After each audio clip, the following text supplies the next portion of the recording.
Okay, chapter three, just a few things that I want to just remind about sort of the procedures for turning in homeworks. Remember, print out the worksheet, right? You want to show all of your answers on the same Word document that you download from the course website. So print out the worksheet.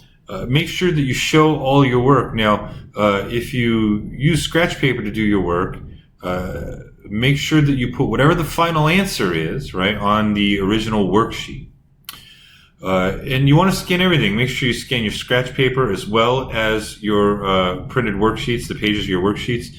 Make sure all of your pages are in order, right? So you should start with page 1 of the worksheet to the very last page. And then after that, you should show scans of your scratch paper. And make sure everything is clear, right? Again, so that means, let me just reiterate, if you solve a problem and you do all the work on the scratch paper, again, make sure that you move that answer to the worksheet. But also, when you're working on your scratch paper, make sure that you're very clear, by numbering which problems you're working on. This way, as I'm doing the grading, I can, look at your scratch paper, and if you've made a mistake, I can identify where that mistake is. If it's fairly minor, then you don't lose as many points, right? But if I have to dig around for it, if it's not clear to me where the work is, then the grading's going to be a little bit harsher because that's all I can really do. If I can only grade what I can understand, right? Okay. So chapter 3, today we're going to talk about measures of central tendency. And I should say before we get rolling here, is that I don't want you to get a false sense of security thinking this class is super easy, right? Because the first 3 chapters of the book, the first 3 lectures, well, they are pretty easy. I just want to point out that starting with chapter 4, things are going to get quite a bit more complicated quite quickly. And it's going to really stay that way. Some of the statistics that we learn are easier than others, but they're all challenging, and they're certainly all going to be harder than these first 3 chapters. So I don't want you to get lulled into this idea that, this class is a breeze, because business is really about to pick up starting in the next lecture. But anyway, with frequency distributions, we can quickly answer the questions, what does the distribution look like, right? That's what we did in chapter 2. With measures of central tendency, what we're trying to do is be a bit more specific, right? We want to answer the question, what is the average or typical response? What we're doing is we're looking for a way of describing what most subjects are doing, right? We want to identify the typical score, the typical response. Now, measures of central tendency certainly can be considered a descriptive statistic, right? And they really serve 2 purposes. They're useful for describing, and they're useful for comparing. So, for example, we have these stress scores that we generated at before the class started, right? And we could calculate a measure of central tendency in order to describe our data with one single number. And that's going to give us an idea of how stressed out the students in this class expect to be in stats over the semester, right? It's a number, right? If I recall correctly, I think it was like 70 something. I can't remember off the top of my head what it was, but I already found the mean for that. We'll start working with that actually in the next lecture. But it's one singular average value, right? That demonstrates a descriptive function that explains how stressed out students expect to be taking stats in this class this semester. We could also use that measure, right? That average that we compute, and we could compare students in this class to say students in another class from a previous semester that I've taught online statistics to, right? Sometimes other majors, not just psychology majors, but other majors have to take statistics as part of their general education requirements, like sometimes nursing students do, right? So maybe I might want to see if psych students expect to be more or less stressed out than, say, nursing students, right? Or if I want to compare performance in this class with the performance of a class from a previous semester, right? So now it's providing a comparative function, right? So I'm using that measure of central tendency to compare against something else. So I can use it to describe what's going on in the data, right? Shows the sort of most typical score or response. Or I could use it to compare to a completely different data set. Regardless, there are three types of measures of central tendency that we're going to talk about today. They are the mean, the median, and the mode. Now, each have their pros and cons. None of these by themselves is the best measure of central tendency all the time. And we'll sort of talk more about that throughout the lecture.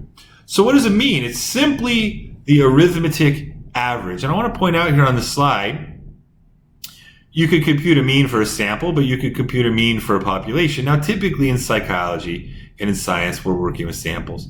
Note that there's really no difference here between these equations other than the little n in the denominator of our mean equation for sample and a capital N in the denominator for our population mean. Also, we use Greek letters to describe populations, but we use the English alphabet to describe samples. But all that's going on here is the sum of x, right? So the sum of all of our scores divided by the number of scores. For a sample, we're talking about the sum of all of our scores in the sample divided by the number of scores in our sample. For the population, we're talking about all the scores in our population divided by the total number of scores that we have, right? So here I've got a sample data set right here of how many values? 1, 2, 3, 4, 5, 6, 7, 8, 9. And all I want to do to find the arithmetic average is to take the sum of all of these values and divide it, whatever that sum is, by n, which in this case, as we already counted out, is 9. And let's go ahead and do that. I'll do that on the calculator with you, right? So we're just going to add all of these values. We can sort of generically call these our x values, if they will. They just mean all of our raw scores, right? So 6 plus 8, or I'm sorry, 6 plus 4 plus 8 plus 10 plus 4, and so on, right? All the way out to the final score of 4, right? So I want to make sure that I have it right in mind. So 6, 4, 8, 10, 4, 7. Let me just make sure I have it all right in mind. 7. I forgot one. I thought I did. I forgot the 3. 7. Okay. So we get a value of 54. 54. In order to determine what is the mean, we need to divide that sum by 9. And when we do that, we get a value of 6. So the mean, the arithmetic average of all these scores, and be careful, don't make the same mistake I did. Make sure you always enter all of the scores into the calculator. But note, if you were paying attention, I double checked before. So you should always, what do they say? Measure twice, cut once, right?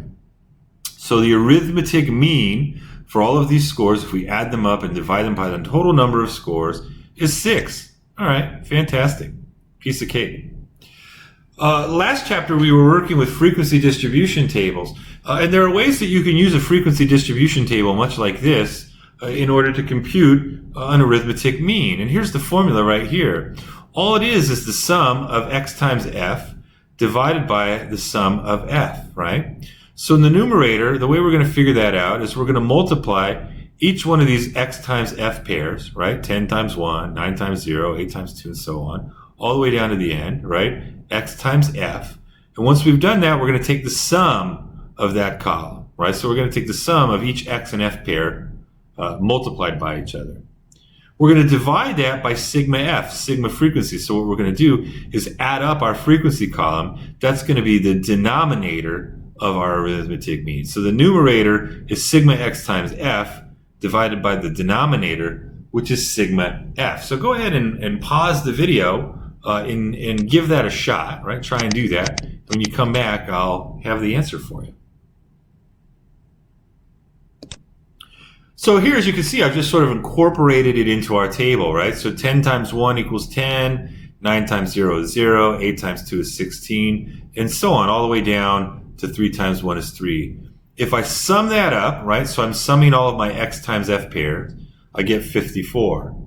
That's going to be the numerator of my mean computation. If I then sum up this frequency column, right, I get 9. That's going to be the denominator, right, of my mean computation. So 54 divided by 9 is 6, right? It's the same answer because it's the same data. But the point is, if you have a frequency distribution table like this, you can figure out the mean quite easily without having to plot out all the individual scores, right? Without needing something like this, right? You can just multiply each pair, sum them, and then divide them by the sum of all the scores that you have in your data set. Okay. So that's mean, right? Arithmetic mean is very easy. It's an average, but means can be a bit deceptive, right? And let me give you an example here. So here I've got a yearly salary, right, which is a mean salary of $55,350 a year. This is the mean or the arithmetic average salary for everybody that works at Al's Coffee Shop, right? And so there are a total of 10 people that work at Al's Coffee Shop, right? And all but 2 of Al's employees work part-time. And so you have this mean salary of $55,350. I don't know. I mean, you guys are college students, right?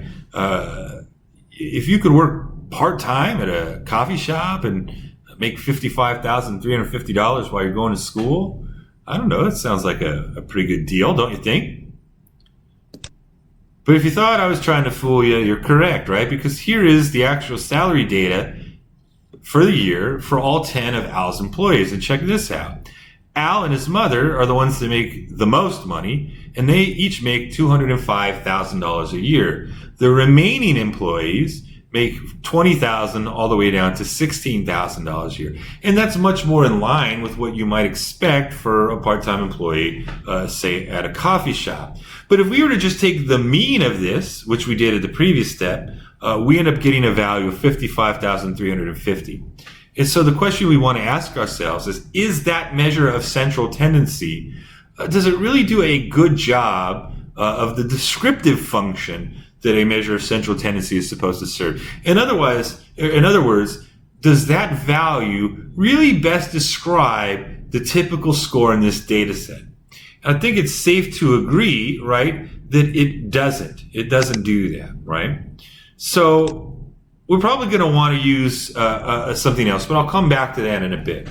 The reason why I bring this up now is because means can be distorted when there are outliers, right? Like one or two really, really large values.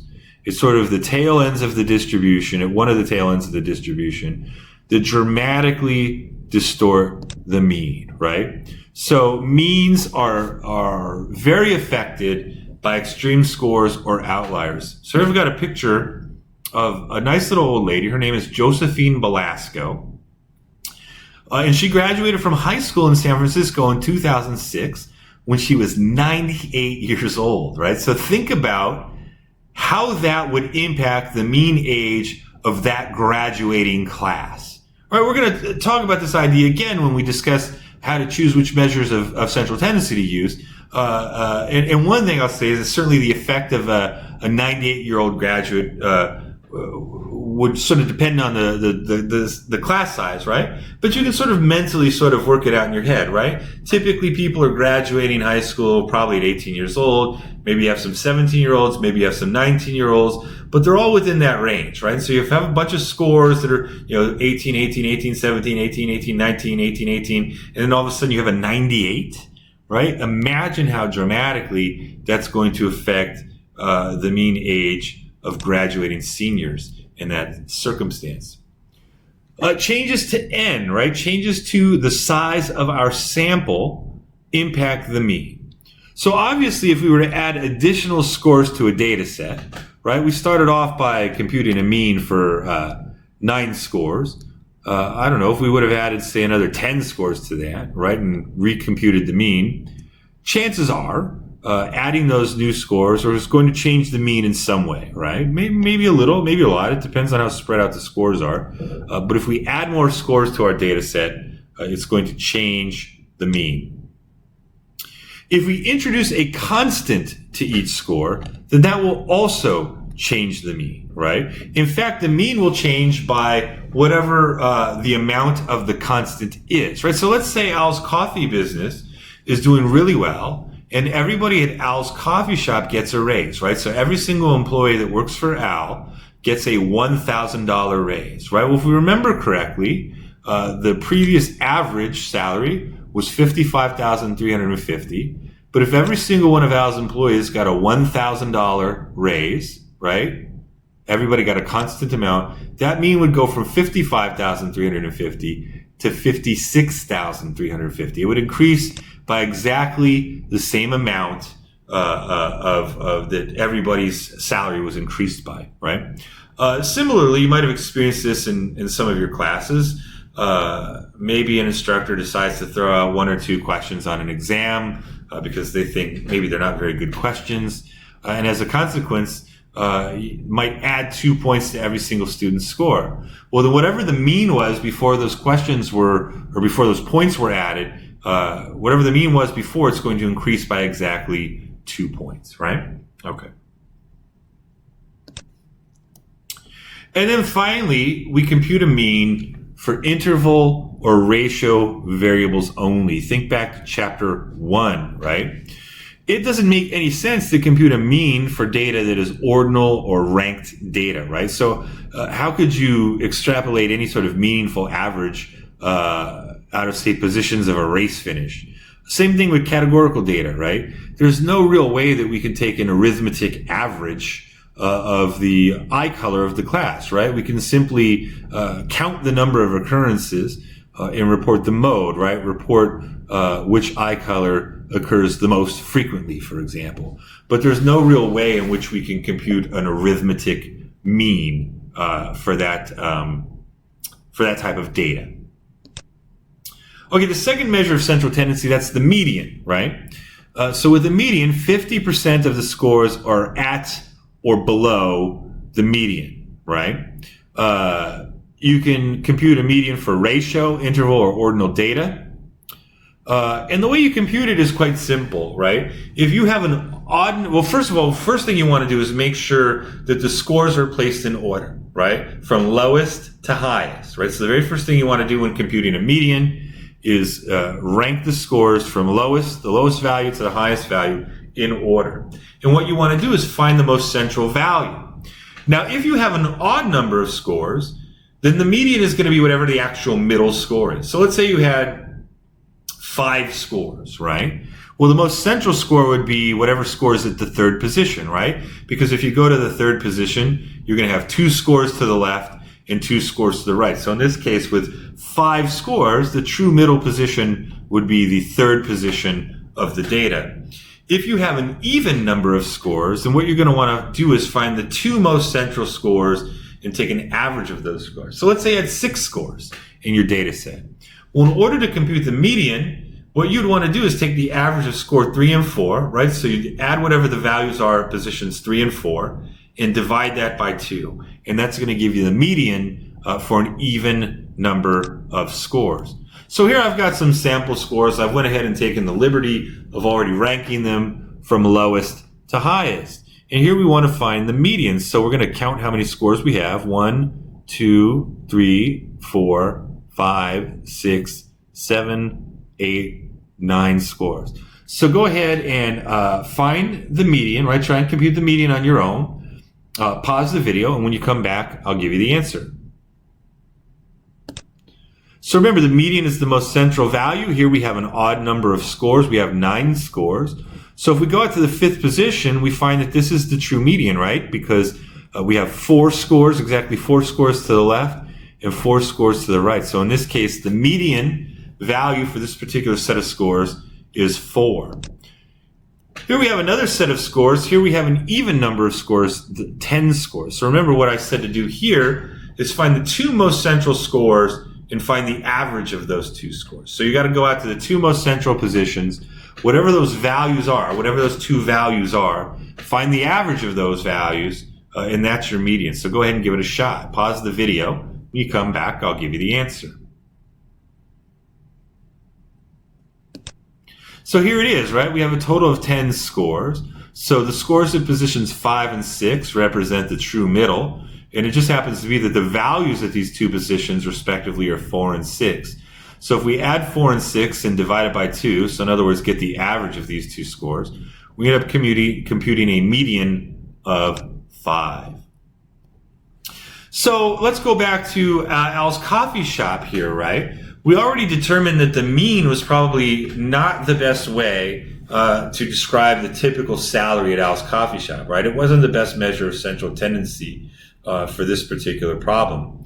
And you might know this already. A lot of times, income like Al's Coffee Shop here tends to be reported as median income because you have handfuls of extreme people that are sort of making a lot of money, like what you see here, and they skew the average data. So you'll see things typically associated with money, like median median rents or median home costs or median salaries, because typically in those types of data, there's always outliers, right? Examples where maybe a few people make a lot of money, or maybe a few houses are really, really expensive, right? Or maybe a few places have really expensive rent. And if we were to just focus on the mean of those data, we wouldn't get a true picture. So note here, if we find the two most central of the 10 scores, because we've got an even number of scores here for Al's Coffee Shop, we're going to look at the values at positions 5 and 6. So we want to take the average of these two salaries, 19,000 and 18,000. This is one we can actually do in our head, right? The average of 19,000 and 18,000 is 18,500. That's the median salary at Al's Coffee Shop. And, that to me sounds like a much better representation, right? Sounds like a much better example of a single measure of central tendency that gives a much more accurate picture of, your average salary, if you will, at Al's Coffee Shop. Let's return back to the idea of a frequency distribution table. Can you compute a median using a frequency distribution table? Well, yes and no. The no is that it's not as intuitive, right, as figuring out the mean. Remember, for the mean, we multiplied each X and F pair, we summed that, we summed the frequency, and we divided those two values. So it was pretty easy to do.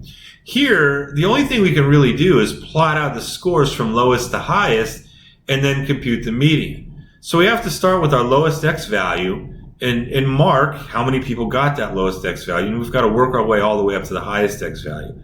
So the way we do this, is like we'd start with the score of 0 and ask ourselves, well, how many people got 0? It looks like 2 people did. So we'd go 0, 0.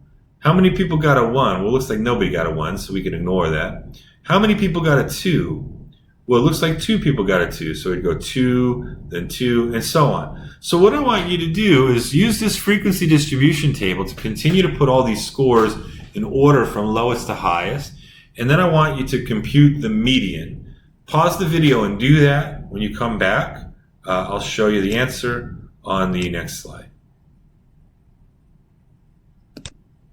And so here it is, right? So here are all the scores plotted out, right? Let's see how many scores we have. 1, 2, 3, 4, 5, 6, 7, 8. So I want to find the average of the scores at positions 4 and 5 because that represents the true middle point. So the scores at those positions are 2 and 3 respectively. So the average of that, right, 2 plus 3 divided by 2, 5 divided by 2, is going to give us a median of 2.5. So yeah, you can use a frequency distribution table to compute a median, but unfortunately what you have to do is list out all the scores from lowest to highest in order to successfully do it. So, it is what it is. Sometimes that's just the way it goes, and that's what you have to do. It works, but it's not as easy as using a frequency distribution table to find a mean. Now, before moving on from mean and median, I want to talk about, return to this idea of constants, right? And I hinted at that in an earlier slide just a bit, and I want to develop this idea a little bit more. Right, so imagine we have a sample of 5 quiz scores here, right? 5 quiz scores. Well, first of all, what I want to do is figure out what the mean and the median is for these quiz scores. And we can go ahead and do that together, right? So we can add up these scores, right? 4 plus 5 plus 7 plus 7 plus 9, right? So we can get the sum of those. That's 32. And we can divide that by the total number of scores, which is 5. And it gives us a mean of 6.4, right? The median is quite simple, right? We have an odd number of scores, 5 scores. So the median in this case is going to be whatever value is at position 3. In this case, it's 7, right? So we have a mean of 6.4 and a median, right? A median of 7. Okay. Now I want to ask, what would happen to the mean and the median if we added 2 to each value? Now here's the trick, and there's a question like this on the homework. And don't be surprised to see questions like this on the exam, because believe it or not, you don't need to do any math to answer this question. It really is a conceptual or sort of logic question. We're going to do the math, right, just to sort of demonstrate what's really going on here. But you can actually think about this logically. You don't actually need to do any math. So here's my original scores, 4, 5, 7, 7, 9. And here I've added 2 to each one of these scores. So if I want to know what happens to the mean and median if I add 2 to each value, well, let's go ahead and compute the average, right? So for this new data set, 6 plus 7 plus 9 plus 9 plus 11. All right, so that's 42. And if I divide that by 5, I get 8.4. And again, our number of scores hasn't changed. We still have 5 scores. So we're going to find out whatever value is at this central position of 3, and that happens to be a 9. So our new mean, right? Our new mean is 8.4, and our new median is 9. So what has happened here? Both the mean and the median have increased by 2, which happens to be the same exact value that I added to each one of these scores. So here's the point. If you add or subtract a constant value to every single score, and here's the key, you have to do it to all the scores, then the mean and the median are going to change by whatever that value is, right? Whatever that value is. Here's another interesting conceptual question. What happens to the mean and the median if instead of adding a constant to every value, we only change the very final value to a really, really big number? So remember, we started off with 4, 5, 7, 7, and 9.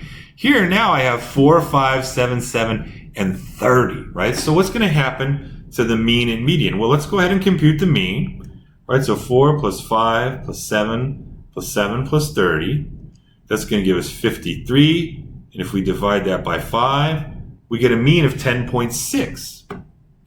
So if I add a really extreme score, right, to this original data set, if I change the 9 to a really, really extreme value, I end up computing a mean of 10.6. What happens to my median? Well, again, 5 values, so it's going to be the value in that third position. Lo and behold, right, lo and behold, it's 7. It's 7. Well, it was 7 before, right? So what's happened here is that if I have an outlier, it's really problematic for the mean, right? An outlier can really stretch the mean to the point where it's not a good measure of central tendency. But the median is resilient to outliers, right? Because the number of scores don't change, right? Our previous median was 7 when the highest value of our scores was 9. It's still 7, right? It still represents the middlemost point of the distribution, even though now our highest value is 30. So in this case, the most appropriate measure of central tendency in a skewed data set like this would not be the mean, it would be the median, right? So again, that's another sort of good conceptual question, right? And so again, why is the median correct? Because the mean can be skewed by extreme scores. All right, let's consider the last measure of central tendency, something that we call the mode, right? This is a score or a category that is most frequent, right? And we can use it on nominal, ordinal, interval, or ratio data, but we always and only use it for nominal data. So let me generate a few scores here, right? I'll just do them in ascending order. They don't have to be in ascending order to fit like they do for the median, but it's a little bit easier to see everything if they are. Oops, I don't want 44.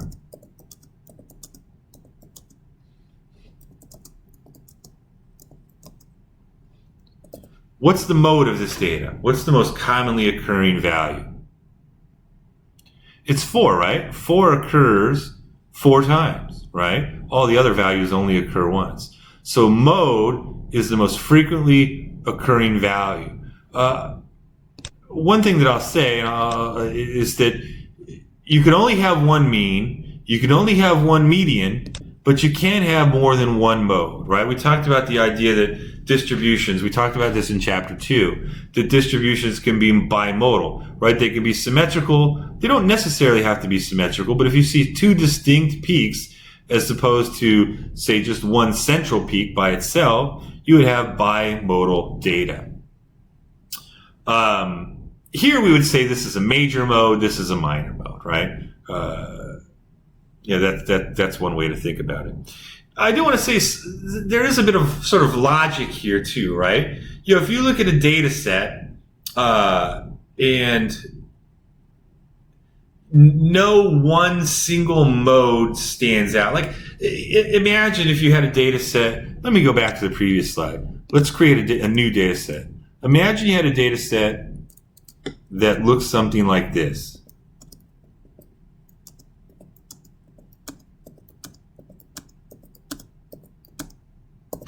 What do you think the mode is here?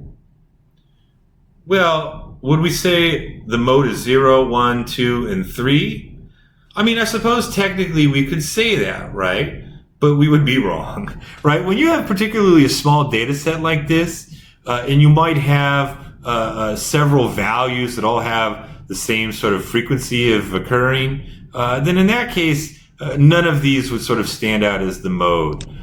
Maybe if my data looked like this, I might say, okay, here I have a mode of 2, right? Because now I'm adding another value, I'm adding another 2 to that. I'd feel even more comfortable if it looks something like this. I'd say I have a mode of 2. Something could also be bimodal, right? But it should be fairly pronounced if it was like this, right? Here I have a bimodal distribution. The modes are 2 and 6, right? In this case, it would be, if we were to plot it, it would look something like this, like symmetrical, right? Because we have an even number of 2s and we have an even number of 6s. But this is clearly right here a bimodal distribution. It works best, though, for categorical data. Even though you can do it for all 4 types of data, it works best for categorical data, and you have to use it for categorical data. Remember, we asked about eye color, right? One person reported having blue-green eyes, 17 had brown, 2 had dark brown. You have to be careful here, because if I ask, well, what is the mode for eye color? A lot of students make a mistake, they say 17, right? Because it's the biggest value. But really, the correct answer to the question of what is the mode for eye color isn't 17, it's brown, right? It's the actual category that occurred most frequently. 17 is just the number of times that brown occurred. But brown was what occurred the most times, right? So brown would be the correct answer when you're dealing with categorical data to what is the mode, right? What is the mode? So if you're dealing with categorical data, the answer is not going to be a numeric value. It's going to be whatever category occurred most frequently. And remember, I said not each one of these measures is always the best at any given time. You can have scenarios where these 3 measures can paint a very different picture of the data. So here I've got some data from a paper published in 1995 looking at the number of reported sexual partners for adults in the United States. And as you can see here this is a printout from a statistical analysis software. And in this column, valid, these are the number of female and male respondents that they had for the survey. So they had a lot of people respond in this survey. They collected a lot of data. And these mean values here are the answer to the question of number of reported sexual partners for women and men, right? So this is a mean of reports for women and men. So men on average reported having 11.7 sexual partners back in 1995, and women reported on average 3.3 partners. Now, remember, this is an arithmetic mean, right? So they added up all of the numbers of sexual partners reported by men and divided by the total number of men in the survey. They added up all the number of sexual partners reported by women and divided it by the total number of women in the survey. And they got means, respectively, of 11.7 and 3.3, okay? Now, we can look at another measure of central tendency. Here's the median, right? Remember, the median is the central most score at which 50% of the scores fall below that score, and 50% of the scores fall above that score. And something new starts to take shape here, right? The median number of sexual partners for women is 1, and the median number of sexual partners for men is 4. We can go further out with this and compute the mode, right? So this is the most frequently occurring value reported for men and women. And the mode, so the most frequently reported number of sexual partners that women reported having was 1 sexual partner. Same thing for men. Reporting 1 sexual partner was the most common response. So what is it that's happening in these data? What do you think? Think about it for a moment. Pause the video, and I'll talk more about it when you get back. So if you thought, well, maybe the men have some outliers in the data that are making this mean a bigger value than it should be, then you were right. What's likely happening here is there's a handful of men, a small number of these 1,682 respondents that are at least saying that they had an awful lot of sexual partners, right? And so that's skewing the distribution. In reality, in this case, the median might be the best measure of central tendency because that's the point at which, again, 50% of the scores fall below or above that score, right?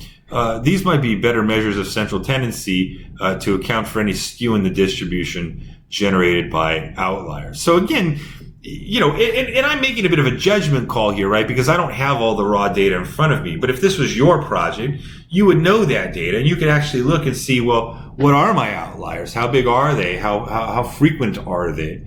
And you'd have an even better idea of what measure of central tendency is most appropriate to use. But chances are, without seeing the data, just kind of seeing the 3 measures of central tendency for both genders or for both sexes, it looks like the median is probably the best one to use. All that being said, usually we use the mean, right? The mean is the most widely used. Typically, it's considered the best in most cases, but not always. One of the big advantages of being able to use the mean is that we can use the mean for additional calculations, additional computations, statistical formulas that we'll learn later on in the semester.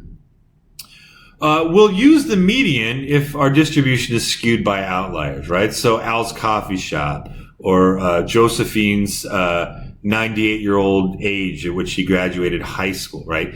Outliers can have a very big impact on the mean, right? The mean might not provide a very good picture of the center or the typical response because extreme scores can inflate or deflate, right? If they're extreme scores at the lower end of the distribution, they can change the mean. Remember, we looked at a few examples where median is not impacted by outliers in this way. So if you have outliers, median is the best to use. You also want to use the median if you have undetermined values in the distribution. So imagine, for example, I'm looking at the effect of caffeine on students' ability to solve word problems. And my dependent variable in this case is the number of minutes that it takes them to do the word problems, right? Well, let's say I run this on 60 students, right? But 3 of these students don't finish the problems within the 45 minutes that they're allowed. Well, I can't just assign those 3 students a score of 45, can I? I mean, I can't. I can maybe put down 45 with an asterisk for each of them, but I don't know for sure that they're really a score of 45 because they never actually finished the problems in 45 minutes, right? So it's really impossible to calculate a mean without a score, right? Again, I can't just assign 45 because that's going to underestimate the true mean. There's probably no good reason for me to throw those data out, right? So I just happened to be the case that I had 3 students that couldn't finish in time, but I don't necessarily need to throw out their data. If I calculate the median in that example, then I get a good measure of central tendency because, again, the median would be resilient against those 3 scores at the higher end of the distribution that really don't serve any purpose in terms of computing the mean. Also, you would use the median if you have an open-ended distribution, right? So imagine, so this is, what I mean by this is if we have no upper or lower limit. So you imagine everybody in class went out to a party over the weekend, and when they came in, to class on the next day of class was, I asked, how many drinks did you have at the last party you went to? And I give you possible responses of 0, 1, 2, 3, or 4 plus. Well, I can't really calculate the mean number of drinks there because I don't know exactly how many drinks people had in the 4 plus category, because 4 plus just simply means 4 or more, right? Somebody who circles 4 plus could have had 4 drinks. They could have had 6. Who knows, right? I have no way of knowing, right? And if I just say that everybody that's a 4 plus I'm going to treat as a 4, well, then I'm going to be in the same situation I was with the undetermined values problem. I'm going to end up underestimating my true mean. So what I can do in that case is use median, right? I can tabulate all the 0 occurrences, all the 1 occurrences, 2, so on and so forth, and find the central most value and use that as a measure of central tendency.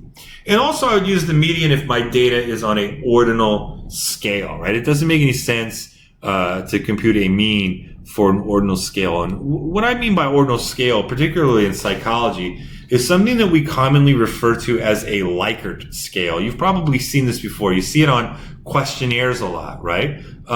Rate your attitude about this issue with -3 being strongly disagree to 3 being strongly agree, right? So this is an ordinal scale distribution, right? Where each value is sort of arbitrary. 0 doesn't mean really the absence of a point of view. It just means a neutral point of view, for example. But it's still a point of view. It's still a position. So in that case, it wouldn't make any sense to compute a mean for that data. We would tabulate the median score for all of those scores for those particular questions. You would use the mode, right, for nominal or ordinal scales. And you definitely use it for nominal scales for sure, but you can also use it for ordinal scales as well. You would also use it if you're just trying to qualitatively describe the shape of a distribution, right? And it adds additional information about the overall shape of the distribution that you can't just get from the mean and the median, right? Like if you have this bimodal distribution, if we computed the mean of this and the median, well, they're going to both be somewhere in the middle, right? And if we reported that value as our measure of central tendency, I don't think it's really honest, is it? Because really we have a peak here and a peak here, but what we would be reporting if we reported the mean and the median, we'd be reporting as if we had a peak here, and we don't really. In fact, we have the opposite of that. We have a valley, right? So what we'd want to do in data like this is to report sort of the highest value here and the highest value there. We'd say, well, we have bimodal data. We have a bimodal distribution. We have these two values represent sort of clustered areas where people tended to have the highest values. This idea is also a question on the homework, right? Where you have to look at the shape, right? Some sort of shape here of a distribution and determine exactly where you would place the mean, median, and mode.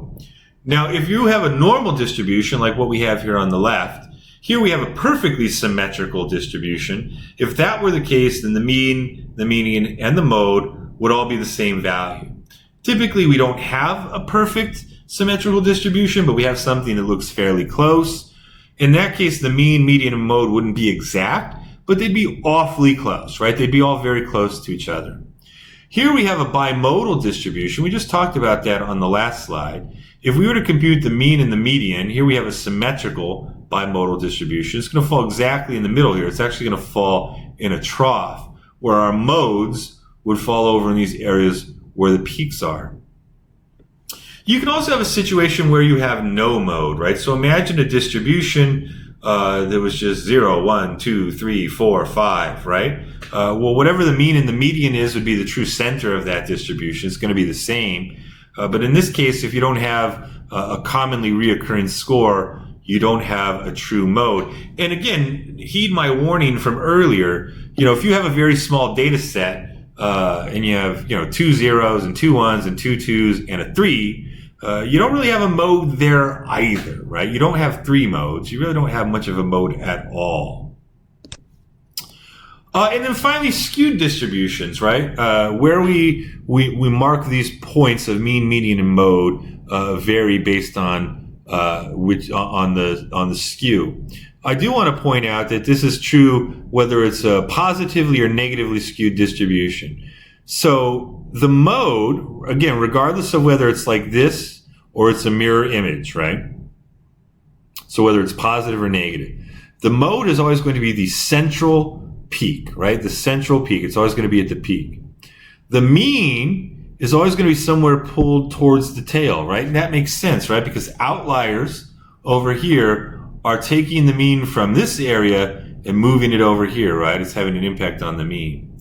The median is always going to be in between the mode and the mean, right? The mode and the mean.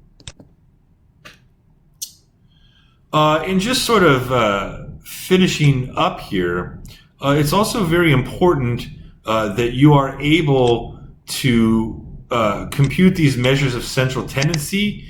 If I give you a histogram, such as this, right, you should be able to figure out what the mean, median, and mode is just by using these data that are presented in a histogram.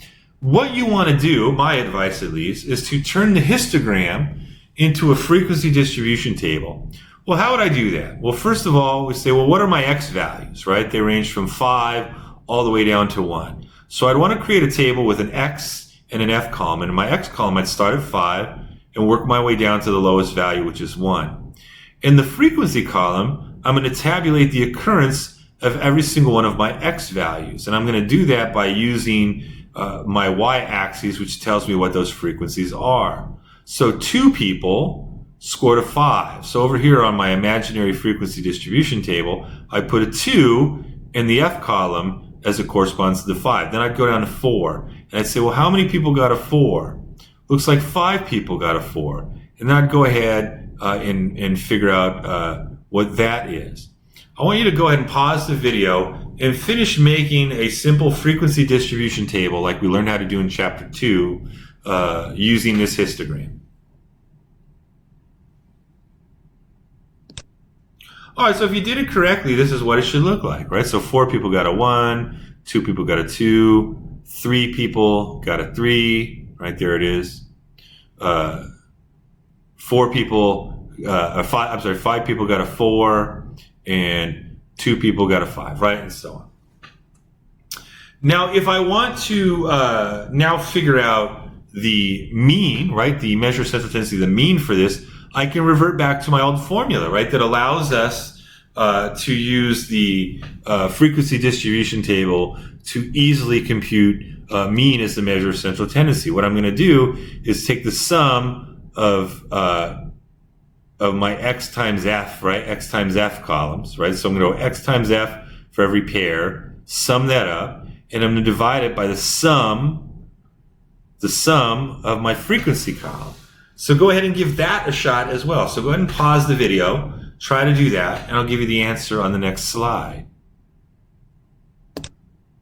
So this is what it looks like, right? So here's all my x times f values.